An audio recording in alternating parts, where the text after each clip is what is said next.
Hello everyone, I am Niharika John Mehra, your trainer for the series Learning English Grammar by Renan Martin through Hindi. Renan Martin के द्वारा लिखी English grammar book हम हिंदी में study कर रहे हैं और हमारा करंट जो कोर्स है वो है वर्ब्स इन डिटेल्स। आप सभी लेसन्स और कोर्सेज के लिए मुझे इस लिंक पे फॉलो कर सकते हैं। Now today our topic is intransitive verbs used as transitives। यहाँ पे हमने पिछले लेसन में इस कोर्स के ये सीखा था कि किस प्रकार से एक ही वर्ब को हम इंट्रांजिटिवली भी उपयोग कर सकते हैं और ट्रांजिटिवली भी उपयोग कर सकते हैं। बट कैसे करेंगे वो आज हम सीखेंगे। But before going ahead something about me. I am a mass communication graduate, English trainer at an academy, freelance personality development trainer, and English trainer at EOP. Also, kindly rate, review, and recommend this lesson as well as this course. Now, starting with point number one. Point number one हमारा बोलता है when an intransitive verb is used in a accusative sense, it becomes transitive. जब कभी भी हमारा intransitive verb एक cause के रूप में उपयोग आता है या किसी कारण को बताते हुए सेंटेंस में उपयोग में आता है तो उसे हम उस केस में ट्रांजिटिव वर्ब के रूप में यूज करते हैं। इंट्रांजिटिव वर्ब्स वो होते हैं जो कि हमारे सेंटेंस में जब प्रेजेंट होते हैं तो एक्शन किसी ऑब्जेक्ट पर नहीं होता है। वो जो वर्ब है उसका कार्य किसी और चीज पर, वस्तु पर, व्यक्ति पर नहीं होता है। उस केस में ऐसे सेंटेंसेस में वर्ब को हम इंट्रांजिटिव वर्ब बोलते हैं। फॉर एग्जाम्पल यहाँ पे हम कंपेयर करके समझते हैं इस पॉइंट को। इंट्रांजिटिव वर्ब को हमने यूज करते हुए यहाँ पे दो सेंटेंसेस बनाए हैं। द हॉर्स वॉक्स मतलब घोड़ा चलता है। वॉक्स ऑन वॉट किस पर चल रहा है, या वॉकिंग का काम किस वस्तु व्यक्ति पर हो रहा है या नहीं दिया है। दैट्स वाई वॉक्स जो है इंट्रांजिटिव वर्ब है यहाँ पे। देन बर्ड्स फ्लाई चिड़िया उड़ती हैं। चिड़िया खुद से उड़ रही है, उड़ने का काम किसी के ऊपर नहीं हो रहा है, ऑब्जेक्ट नहीं है सेंटेंस में। तो फ्लाई जो शब्द है वो हमारा वर्ब होते हुए इंट्रांजिटिव वर्ब बन जाता है। ये दोनों शब्दों को अगर हम अलग वे में यूज करें, जैसे ही वॉक्स द हॉर्स मतलब घोड़े को कोई चलवा रहा है या उसे चला रहा है। कौन है हमारा कर्ता है यहाँ पे, ही एक पर्सन है, वो घोड़े को चला रहा है या फिर घोड़े के चलने का कारण क्या है, वो सब्जेक्ट। दैट्स वाई यहाँ पे वॉक्स जो है वो ट्रांजिटिव वर्ब के समान एक्ट कर रहा है। अगेन फ्लाई यहाँ पे था, अगर हम उसे सेंटेंस में देखते हैं दूसरे रूप में, the boys fly their kites लड़के अपनी पतंग उड़ाते हैं। तो यहाँ पे काइट्स के जो उड़ने का काम हो रहा है वो किसी के द्वारा हो रहा है। somebody is causing flights to fly, खुद से नहीं उड़ रही हैं। तो बिकॉज किसी कारण से यहाँ पे फ्लाइट्स ये जो काइट्स हैं वो फ्लाई हो रही हैं, तो फ्लाई शब्द यहाँ पे इस केस में ट्रांजिटिव वर्ब बन जाता है। Now let's see some more examples. Many trees fall in the monsoon, बहुत सारे पेड़ मॉनसून के सीजन में गिरते हैं या गिर जाते हैं। यहाँ पे फॉल शब्द जो है वो ये नहीं बता रहा है कि किस ऑब्जेक्ट पर फॉल हो रहे या किस ऑब्जेक्ट से रिलेटेड है। ऐसा होता है, that's why it is intransitive. यहाँ पे अगर अनदर एग्जाम्पल हम देखें, दैट इज लाई स्टिल मतलब सीधे लेटो या फिर बिना हिले जुले बैठो या लेटो। लाई का मतलब लेटना होता है वैसे, बट यहाँ पे लाई स्टिल मतलब हमें एक इंस्ट्रक्शन दे रहे हैं, हिलना जुलना नहीं है। यहाँ पे लाई शब्द हमारा वर्ब है और ये किसी ऑब्जेक्ट के ऊपर, ये ऑब्जेक्ट से जुड़ा नहीं है। दैट्स वाई ये इंट्रांजिटिव वर्ब है। लेकिन अगर इन्हीं वर्ड्स को हम अलग वे में उपयोग करें, जैसे वुडमैन फेल ट्रीज, जो लकड़हारे हैं वो पेड़ों को गिराते हैं। तो पेड़ों को गिराने का कारण या पेड़ गिर रहे हैं इस चीज का कारण क्या है, हमारा सब्जेक्ट है। इस केस में जो फेल शब्द, फॉल का पास्ट टेंस होता है, फेल शब्द हमने उपयोग करा है एज अ वर्ब, वो बन जाता है transitive verb. Again another example, ले द बास्केट देयर। यहाँ पे लाई का पास्ट फॉर्म जो है वर्ब का ले होता है। ले द बास्केट देयर, अभी उस बास्केट को वहां रख दो। ये रखने का काम किसी के द्वारा हो रहा है, बास्केट खुद से तो कहीं रख नहीं सकती अपने आप को। दैट्स वाई यहाँ पे ले जो है वो ट्रांजिटिव वर्ब जैसा एक्ट कर रहा है. Now let's see some more examples.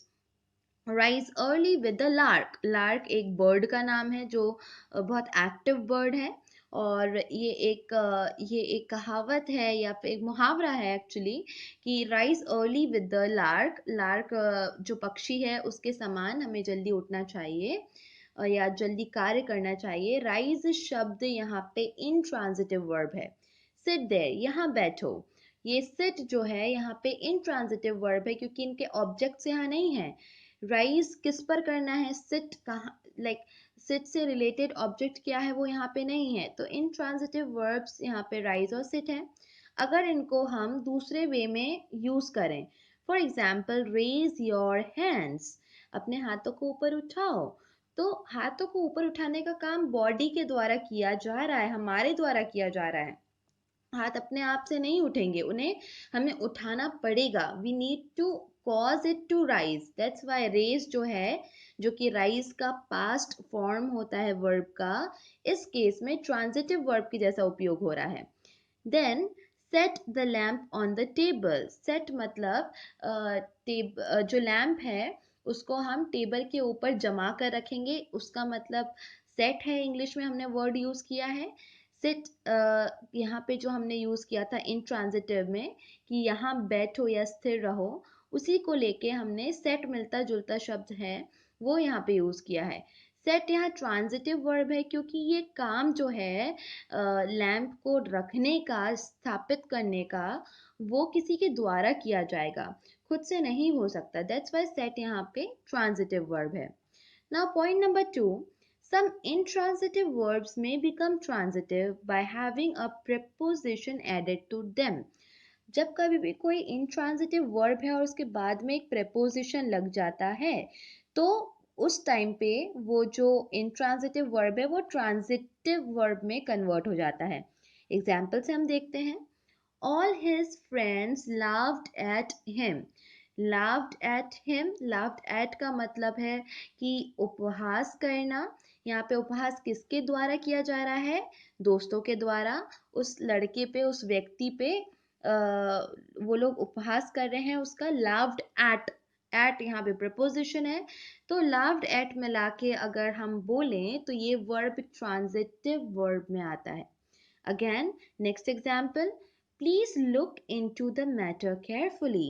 कृपया आप इस मैटर में ध्यान से जांच पड़ताल करें. लुक का मतलब होता है देखना, लेकिन अगर मैंने लुक इनटू कर दिया तो उसका मतलब हो जाता है इन्वेस्टिगेट करना, जांच करना. तो लुक के बाद इनटू प्रपोजिशन अगर मैंने लगा दिया है तो भले ही लुक एक इंट्रांजिटिव वर्ब हो, लेकिन लुक इनटू एज कंबाइन बन जाता है transitive verb. Then we talked about the affair several times. इस हमने इस मसले की चर्चा पहले भी की है. टॉक्ड मतलब होता है सिर्फ बात करना, लेकिन टॉक्ड अबाउट मतलब डिस्कस करना. तो टॉक्ड अबाउट जो है एक्चुअली डिस्कस्ड शब्द के लिए हमने यहाँ पे यूज किया है, लेकिन टॉक्ड के बाद अबाउट प्रपोजिशन लगा के इस वे में यहाँ पे डिस्कस्ड वर्ड के बदले टॉक अबाउट का उपयोग किया गया है, और टॉक्ड अबाउट हमारा बन जाता है transitive verb. Then I wish for nothing more. मेरी इससे ज़्यादा कुछ इच्छा नहीं है या इससे बढ़कर कुछ इच्छा नहीं है. विश अकेला एक इंट्रांजिटिव वर्ब है. अगर मैं बोलूँ आई विश, मतलब इट इज कंप्लीट. मैं किस चीज के लिए, किस ऑब्जेक्ट के लिए विश कर रही हूँ वो नहीं भी बोलूंगी तो भी it is a complete sentence, I wish. लेकिन इंट्रांजिटिव वर्ब विश के बाद अगर फॉर प्रपोजिशन लगा दूं तो पूरा मतलब चेंज हो जाता है. विश फॉर मतलब मेरी जो डिजायर है वो और कुछ ज्यादा की नहीं है. इस प्रकार से प्रपोजिशन लगाकर बाद में इंट्रांजिटिव वर्ब के हम ट्रांजिटिव वर्ब्स बना सकते हैं और उसे यूज कर सकते हैं. Point number 3. Intransitive verbs sometimes take after them an object similar in meaning to the verb. Such an object is called cognate object or cognate accusative. Now cognate object और cognate accusative क्या होता है? जब भी intransitive verbs हैं और इनके बाद में इन्हीं verb से मिलता जुलता object हम अगर बना देते हैं तो उस ऑब्जेक्ट को कॉग्नेट ऑब्जेक्ट कहा जाता है या फिर कॉग्नेट एक्यूसेटिव कहा जाता है। For example, I have fought a good fight. मैंने एक अच्छी लड़ाई लड़ी।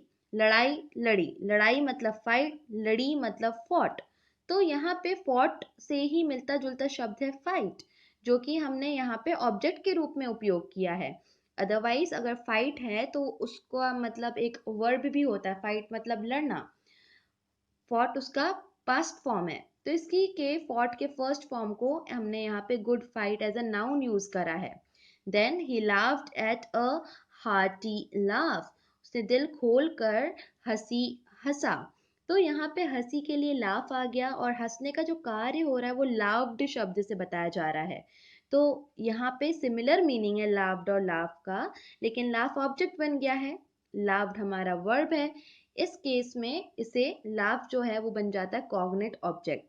Then I dreamed a strange dream, मैंने एक अनोखा सपना देखा।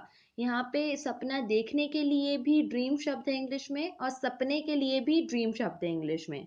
सो ड्रेम्ट और ड्रीम सिमिलर वर्ड्स हैं। एक ड्रेम्ट हम एज इंट्रांजिटिव वर्ब यूज कर रहे हैं और ड्रीम का उपयोग हम एज अ नाउन कर रहे हैं, एज ऑब्जेक्ट कर रहे हैं, तो यहाँ पे ड्रीम कॉग्नेट ऑब्जेक्ट हो जाता है। Then she sang a sweet song, उसने एक मधुर गीत गाया। गीत गाने के लिए सॉन्ग जो है वो गीत हो जाता है, गीत गाने के लिए सैंग शब्द है। सैंग से मिलता जुलता शब्द है सॉन्ग, जो कि हमारे वर्ब के बाद में आया है एज ऑब्जेक्ट, बट एक्चुअली वो हमारा कॉग्नेट ऑब्जेक्ट है जो कि वर्ब से मिलता जुलता है। Next point is there are very few transitive verbs which are directly sometimes used as intransitive verbs. कुछ transitive verbs directly हम intransitive में भी यूज कर सकते हैं, transitive में भी यूज कर सकते हैं without any change or addition of anything. Example, transitive में अगर बोले तो ही ब्रोक द ग्लास, उसने ग्लास तोड़ दिया। ही बर्न्ट हिज फिंगर्स, उसने अपनी उंगलियां जला ली। तो ब्रोक द ग्लास और बर्न्ट, ये ब्रोक क्या हुआ, ऑब्जेक्ट है यहाँ पे, ग्लास को तोड़ा गया। बर्न क्या हुई, उसकी उंगलियां हुई, तो यहाँ पे ऑब्जेक्ट हुए। लेकिन अगर हम इसी को दूसरे सेंस में यूज करें, द ग्लास ब्रोक, ग्लास टूट गया। तो यहाँ पे कैसे टूटा, किस पर टूटा, क्या टूटा, ऑलरेडी हमारा सब्जेक्ट ग्लास बन चुका है। तो यहाँ पे ब्रोक जो है इंट्रांजिटिव वर्ब हो गया। Then he burnt with shame, वो वह शर्म से जला। यहाँ पे जो हम बात कर रहे हैं बर्निंग की या बर्न्ड की, तो वो किस ऑब्जेक्ट पे हो रही है वो यहाँ पे है ही नहीं, बस ये है कि ऐसा हो रहा है। तो इस केस में बर्न्ड हमने इंट्रांजिटिव वे में यूज करा। सेम वर्ब है यू कैन सी, लेकिन अलग अलग प्रकार से यूज हो रहे, transitively and intransitively. Then we do have some more examples like stop him from going. Stop क्या करना है, उस व्यक्ति को स्टॉप करना है, that's why stop transitive verb है। ओपन ऑल द विंडोज, सभी खिड़कियां खोल दो। क्या खोलना है, ओपन का कार्य किस पर किया जा रहा है, विंडोज के ऊपर। तो ओपन जो शब्द है यहाँ पे ट्रांजिटिव वर्ब हो गया। But at the same time अगर इस प्रकार से कहें, we shall stop here a few days, हमें यहाँ पे कुछ दिनों तक रुकना चाहिए। तो यहाँ पे किस पर रुकना चाहिए या रुकने का काम किस वस्तु पे हो रहा है वो है ही नहीं, दैट्स वाई इंट्रांजिटिव वे में यूज कर रहे हैं अभी हम स्टॉप को। अगर हम ऐसा कहें, the show opens eight 6 o'clock, show जो है वो 6 बजे शुरू होगा या 6 बजे से खुलेगा। यहाँ पे ओपन्स जो है ये काम किसके ऊपर हो रहा है, ये नहीं है। कैसे हो रहा है ये तो है, लेकिन किसके ऊपर, किस ऑब्जेक्ट के ऊपर हो रहा है वो है ही नहीं यहाँ पे। दैट्स वाई यहाँ पे ओपन जो ओपन्स के फॉर्म में यूज हुआ है वो इंट्रांजिटिव वर्ब के जैसा यूज हुआ है। सो द थिंग इज कि सेम शब्द को, सेम वर्ब को हम कई तरीकों से यूज कर सकते, कई बार वो ट्रांजिटिवली यूज होगा और कई बार वो इंट्रांजिटिवली यूज होगा। So that was it for today's lesson. Thank you everyone. Get going and please don't forget to rate, review and recommend.